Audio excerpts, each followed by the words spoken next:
In 1998, a team of scientists at Princeton University set out to study something completely ordinary. They never expected to capture evidence of the impossible. But something strange kept happening in her lab. During certain global events, when millions of people focused their attention on the same thing, these random number generators stopped being random. On September 11, 2001, as the world watched the Twin Towers fall, random number generators across the globe produced patterns that should have been statistically impossible.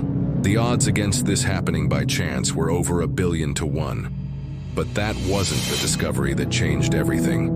In 2003, Dr. Maddox's team set up an experiment to test if human consciousness could affect these random number generators.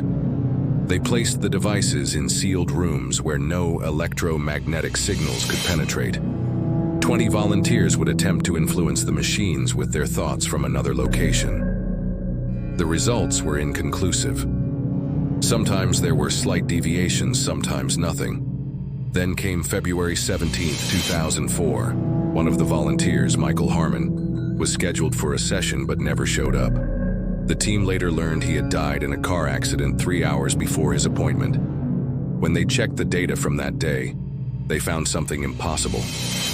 At the exact time Michael was supposed to be attempting to influence the machine, the random number generator produced a clear, unmistakable pattern. Dr. Maddox thought it was a malfunction. She ran diagnostics. Nothing was wrong with the machine. The team was disturbed but scientifically rigorous. They needed more data. They designed a new experiment. They recruited terminal patients who agreed to attempt to influence a random number generator after their death. The patients memorized specific times when they would attempt contact and unique number sequences they would try to generate. Over the next 2 years, 14 participants in the study passed away. 9 of them produced statistically significant patterns in the random number generators at exactly the times they had committed to after their clinical death. 3 of them generated their exact memorized sequences. The odds against this happening by chance are astronomical, beyond trillions to 1. When Dr. Maddox published her findings in the Journal of Consciousness Studies, the scientific community was divided. Some called it a statistical anomaly. Others suggested equipment malfunction or researcher bias. But then something unexpected happened. 3 independent laboratories attempted to replicate the experiment. 2 in Europe, 1 in Japan. All 3 got the same results. Dr. Richard Wiseman, a noted skeptic and professor of psychology, reviewed the data and stated, "I cannot explain these results through conventional means. This deserves serious scientific attention." What does this mean? Are we detecting consciousness after death? Is something of us still able to influence the physical world? The research doesn't tell us if there's a heaven or hell. It doesn't confirm religious beliefs. What it suggests is far more profound. Consciousness may not be merely a product of our brains. It might be something more fundamental to reality itself.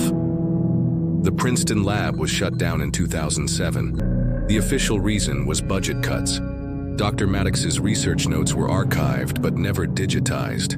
Her findings remain in academic journals, largely forgotten by the mainstream. Today, a small group of scientists around the world continue this research privately. They've developed more sophisticated methods and gathered more data. Their findings remain consistent. Something about human consciousness appears to persist after physical death. One researcher who asked to remain anonymous told me, "This isn't about proving ghosts exist. This is about understanding the fundamental nature of consciousness, perhaps the greatest scientific question of our time." But there's another layer to this story that few people know about. In 2009, Dr. Maddox's former assistant, Dr. James Whitman, continued her work in a private lab funded by a tech billionaire, whose identity remains confidential. Whitman's team made a startling discovery. The patterns generated by the deceased weren't just random signals. They contained information. Using advanced algorithms originally designed to detect patterns in cosmic background radiation, Whitman's team decoded what appeared to be messages. Most were personal, names of loved ones, dates of significance, fragments of memories. but some contained information the deceased couldn't possibly have known while alive. Future events, conversations that happened after their death, details about places they'd never visited. In one particularly compelling case, a participant named Sarah Jensen, who died of pancreatic cancer in 2011, generated a pattern that, when decoded, contained the exact location of a family heirloom that had been lost for decades. The family found the item exactly where the message indicated, inside a wall of their old home that had never been renovated during Sarah's lifetime. The implications were staggering. Not only was consciousness persisting after death, but it appeared to be accessing information beyond the limitations of physical existence. In 2013, something changed. The patterns became more frequent, more complex, and more disturbing. Multiple deceased participants began generating the same pattern simultaneously, something that had never happened before. When decoded, the message was cryptic but alarming. The veil thins, they are coming through, prepare. Within weeks, Whitman's lab was shut down. All funding ceased. Equipment was confiscated by unnamed government agencies, citing national security concerns. Dr. Whitman disappeared from public view. His colleagues were reassigned to classified projects. The research vanished as if it had never existed, but rumors persist in scientific circles. Some say the research continued in underground facilities. Others claim the government had been running parallel studies for decades. A former Pentagon official speaking on condition of anonymity said, "What they found wasn't just evidence of life after death. It was evidence of something else using the same channel to communicate with us. Something that isn't human and never was." In 2018, I tracked down one of Whitman's former research assistants, living in a remote part of Montana. She refused to speak on camera but said this: "We opened a door we didn't understand. What came through wasn't just the consciousness of the dead. It was something older, something that's been waiting. And now it knows we're listening." Since 2020, random number generators around the world have been showing increasing anomalies. The patterns are becoming more frequent, more organized, as if whatever is on the other side is getting better at communicating, or more desperate to be heard. The most recent decoded message, captured by an amateur researcher using homemade equipment, contained just 3 words: "Time is short." So why haven't you heard about this before? Perhaps because it challenges everything we think we know about reality, about what it means to be alive and what it means to die. Or perhaps because some truths are so profound and so frightening that we're not quite ready to face them. So what's the truth? Is consciousness merely a product of our brains that dies with us?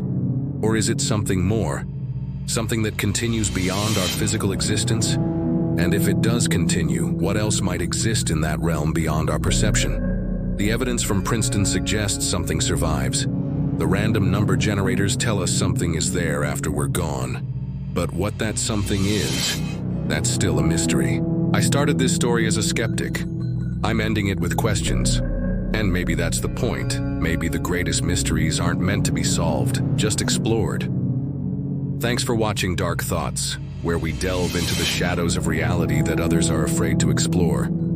So if there's a story you'd like me to cover, leave it in the comments below. If you're new here, consider subscribing. We explore these kinds of mysteries and always looking for the truth, no matter how unsettling it might be. So until next time, question everything, fear nothing, and remember, the darkest thoughts often lead to the brightest truths.